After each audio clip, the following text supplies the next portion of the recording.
Hello, hi, how you doing? This is David for Edo Culture and West. Welcome back to our channel, and this is what we are showing today is Agbada top with a pant. Please subscribe to our channel if you are a new subscriber. And this is the way we are folding it. We fold into two, then we fold this way also. Now the fabric had a little issue, but I'm trying to manage it. You can see this fabric is stored here, but I'm trying to manage it to cut. I will convert this area to the slip area because what we are showing is having slip. Now our shoulder is 16 inches. If you divide 16 inches by 2, we have 8 inches. 8 inches.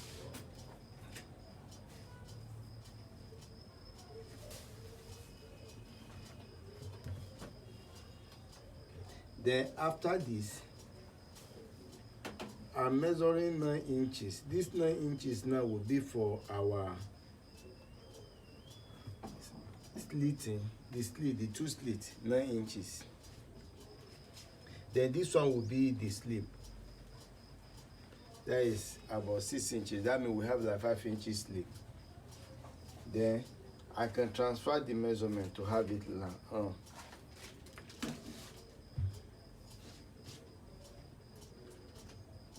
This 8 inches.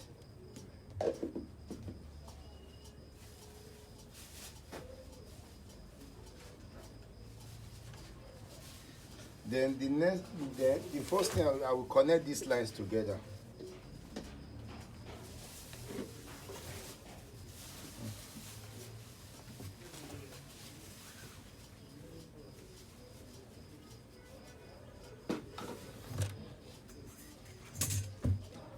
Then you can roll it to the down. Then the next line we are having, our normal regular line, my bust point is 12 inches.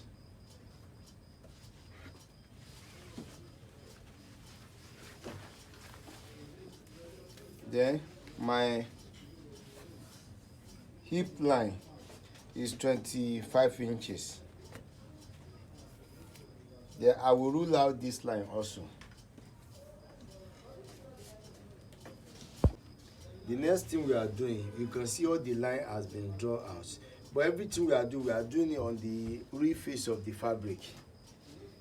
Here, this is our sleeve. Then now with our round sleeve, we are using 5 inches here. But it depends on the size of your client. Then from here now, we need to form our armpit mode. You make it curve. You don't give it straight line. You make it curve like this to give you armpit mode. Now this one is our real body. This will be for our pleating. This is our shoulder line. This is for our pleating. And if you watch,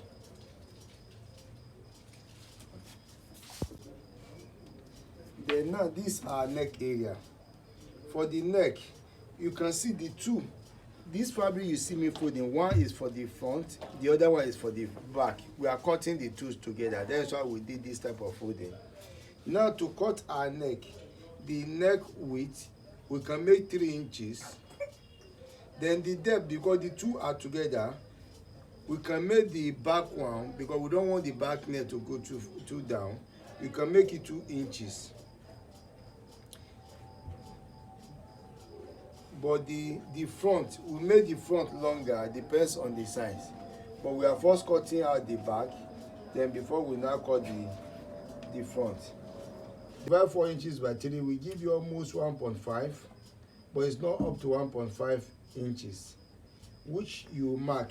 This will be this 1.5, you mark it to the down. It will be the center of your pleating, so that if you iron, you will now sew on this first line. This one will remain the center. Then by the time you sew this first line down, it will give you exact what you are looking for. Then when we close it, it will still remain here. It will not cover, we still have 1 inch at the center. And that is what we are going to do. But for the neck, you can choose to cut the back, because the back is lower than the front. is higher than the front. Now we cut out the back neck. Then when you get to you cut, but we can first cut the two together since we know that we still need to cut it. We cut only the back, but we not cut the front yet until we are sure of the measurement.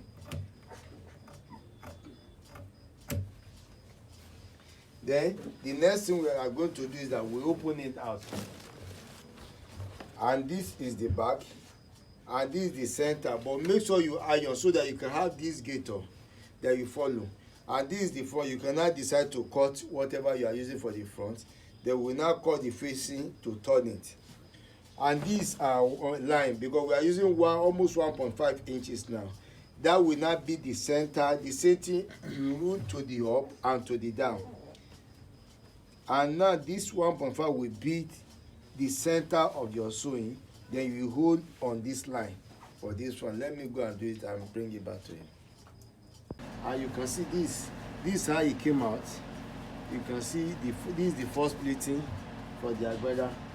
The other side is, see the second side, and this is the neck we achieve. But we use this neck to come facing to turn the neck. Next thing we are doing now is this our sleeve. We bring it, you remember we've already covered it, and because of this bad material we are having here and we are trying to manage it, we just follow this edge, and these are part of the calculation we did before we even started the sewing in the first place. And we will turn the neck with the facing, and to cut the facing just to place this on another material. That is all. You just place this on another material, then cut it out. Then make sure you have extra just like this. Okay. And this our waistline, and our waist is 36. When you divide 36 by 4, but this first folding we have, this folding is 13 inches. We use the lap because our lap is 26. Then we fold the half of the lap, which is 13 inches. This line is the waistline, and the waist is 36 inches. If you divide 36 by 4, we have 9 inches, and this is the 9 inches for the waist. Then here, the first line we are measuring is the hip line, that is 9 inches. Then the next line is the knee line, this is 19 inches. Then on the waistline up here, you need to go in by 1 inches. Then this 1 inches, you connect it to the hip line. This way. You can use ruler. Then on the knee line, you are coming in by 2 inches because we are cutting straight trouser. Then from this spot again, you are going to connect.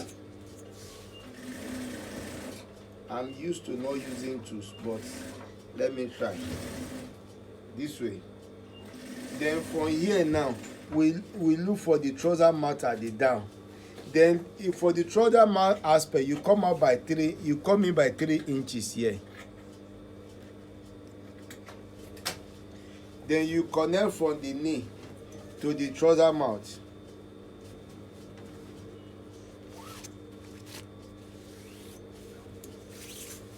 Then this is the back. We've gotten the shape, but here because the body is not this straight, you make it curve a little. Then the next line is that all this line we have here, we need to draw it because this one now is the hip line, which is 9 inches. We want to connect the lines together. I'm mirroring the measurement, then joining the two lines. Then for here now, you need to come up by 2 inches because it's the female crotch, which is a little bit high, and we need to add the band back to return it to the 9 inches. Now I came up by 2 inches. Then the hip, our hip is 42 inches, and if you divide 42 by 4, you have 10.5. On this line, on this here, on this second line at the top, we put the 10.5. Then from this 10.5, you connect it to this line here.